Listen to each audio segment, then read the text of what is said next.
back at the life lived so far can be both painful and fulfilling. Hear from adults impacted by foster care and adoption in Appalachia as they reflect back on the influences and choices they made. When I look back over the years that I've been involved in the foster care system in this way as a professional, I really wish that as a younger person I had been quicker to intervene if any sense inside me triggered, like, this is not okay for this to happen to this kid, or that case manager is not being appropriate. I was hesitant at first because I was new and I didn't know how best to advocate. So it's kind of a learning experience for everybody when they come onto a job that's involved in any aspect of this arena. I wish I had acted sooner in some cases. That's probably the biggest regret. You know, I think really the most important response to real life experiences I had with my children that I may have done differently had I known differently when they happened, start with understanding that the needs of these children are unbeknownst to us. And parents come in believing that they can and they want to meet the needs of their children. But the needs of children who have been wounded are very different. And so they act out to get those needs met.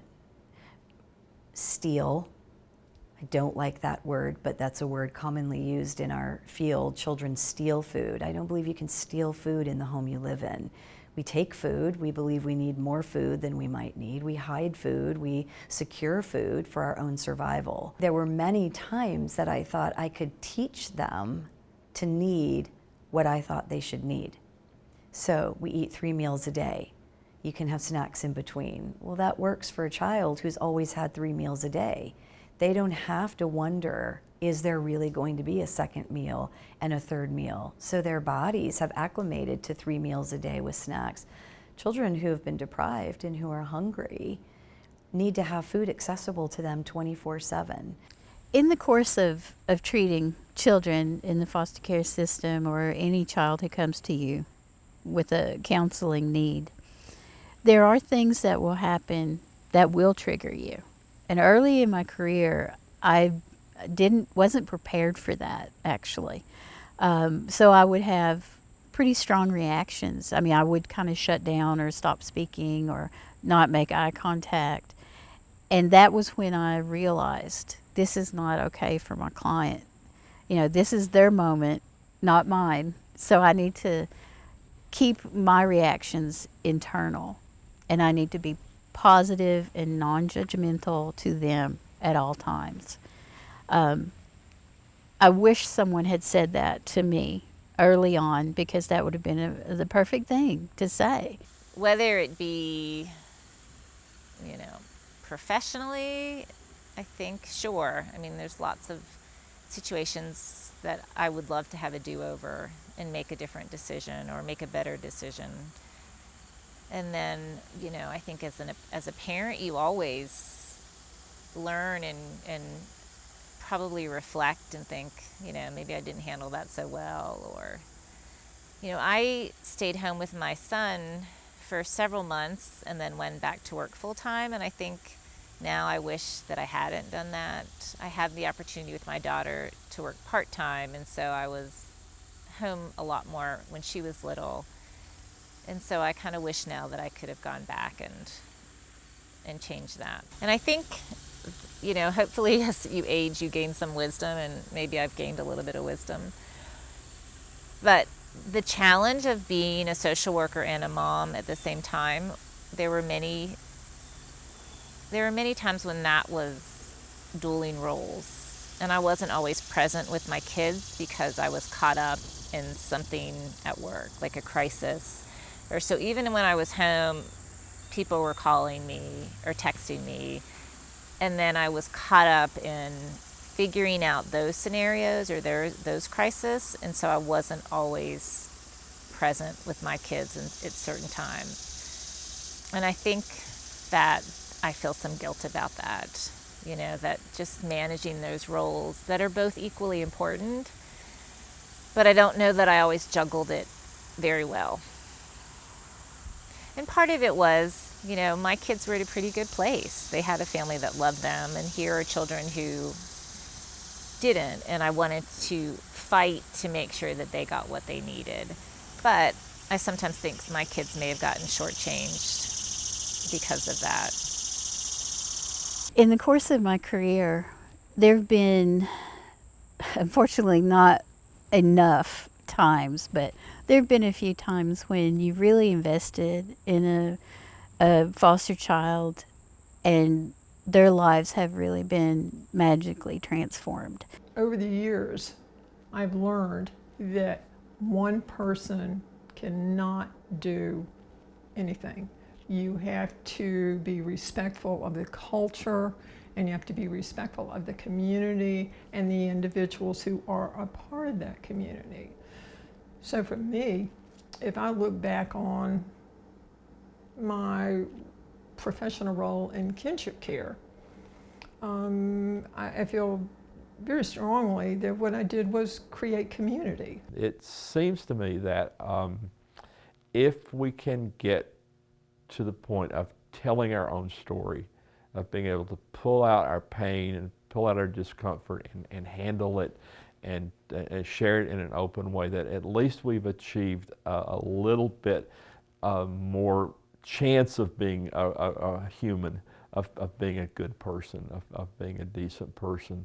So one of the goals that we have in therapy with children is helping them be able to pull out and handle their story rather than just trying to forget or push it back. When I look back on the different cases that I've had a part to play in with the foster system, I think new workers want a success every time, and that's just not realistic. You have small successes in each story, and I think that's one of the things that we need to focus on more than anything else. It's not going to be that constant, like Hallmark movies. No, you're not going to have this life-changing experience for them, for you, for the other professionals. It doesn't work that way. We're dealing with real people and real situations that are pretty unbelievable. So in order to feel like you're being effective, you have to look at it in a totally different way from just this ultimate success. You have to think of the number of times that you worked with this child and the components that make up their family, and you've had little successes. Because if you look at that, their lives will change dramatically, but not in a pivotal moment. It's a layering of moments that teach them what good and healthy and productive means. It's not going to just be an explosion of, oh my God, this is what I should do. It doesn't work that way. So I have all these things here at the end of my career. I have all these things that I haven't yet done, and so I feel like, how can I stop working because I have so many more things that I need to. So that I have so many things that I need to do. So sometimes I get frustrated because there hasn't been enough social change, or there hasn't been enough improvement in conditions of persons' lives. So that's frustrating. So I don't want to get to the point where I give up on things and throw my hands up and say nothing can change. But it's difficult to be meeting people with needs and meeting communities that have a large number of needs, and then not being able to affect the change that we'd like to see happen. I recognize that some of my philosophy and beliefs about why there's even a need for foster care and why there's a need for adoptive parents and why the foster care system in and of itself is not working as effectively as it could. And for me, that really revolves around understanding the difference between the human condition and the human response to being hurt, and the spirit condition and the spirit response to being hurt. And I tend to experience so much of this world and humanity today as responding to things that happen to us from almost a state of being asleep and responding to suffering with a very egocentric reaction. So if somebody hurts me, I take it very personally and I feel victimized by that person. And then that person is no longer around and it's been decades and I'm still a victim. So when children come from families where there's been chronic, generational abuse or neglect or addictions or pain or suffering, they also come out of that with this sense of, you owe me. With this sense of, because one person hurt me, the rest of the world owes me. I don't say that in any way to minimize the trauma that I have experienced or that children I care for have experienced. I don't want to minimize or invalidate that in any way. But I believe it really is not about what has happened to us as much as it is about how we respond to it. And the child welfare system tends to be built around what has happened to us, not how we respond to it. And I also believe the field of trauma and the healing of trauma in the traditional sense is built around what happened to me, not how do I respond to it. Many more therapists would ask me to tell my story over and over and over again. Many fewer therapists recommended that I quit telling the story and rewrite a new chapter. And I believe this is what's happening in our foster care system.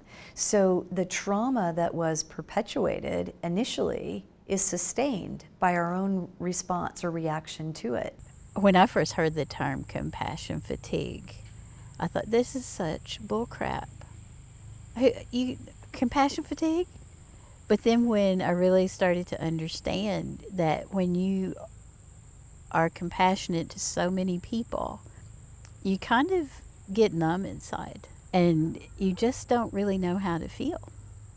And that's compassion fatigue. You get drained and it's horrible because then you can't be a good family person for your children, your spouse, for anybody.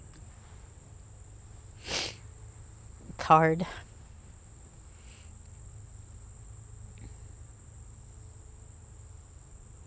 Say something funny. This is Marla's job. Say something funny. Pick up the pieces. Oh, I see. Well, I think, Kay retired because she really couldn't do it anymore. I mean, there's only a lot of people burn out after just a couple of years, and she did it for 30, but, there's enough. The actual burnout rate for doing counseling or therapy in that arena is 3 to 5 years. And you have to be either incredibly dedicated or just insane. And I think it's a very fine line for me that I made it for 30 years because it was definitely a wild ride. And I see people all the time, just, I meet them through cat rescue, or they're the parent of somebody I know, or, just random people that I meet. Are you related to Kay? And, I wish she hadn't have quit. It made me cry when she decided to stop working. And, could she see me anyway? And just, there's a lot of people who wish Kay hadn't retired, but I'm not one of them because I think there's just only so much a person can take. And I know. Well, I had my limit. Right. But I see people, who's like, oh God, you were so good. Yeah, I'm not going to quit crying.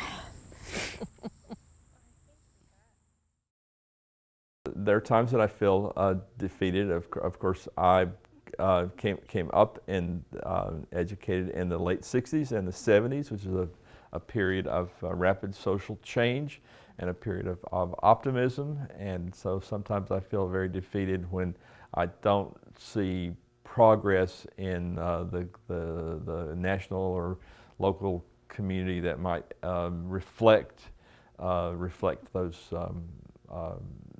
changes or those challenges.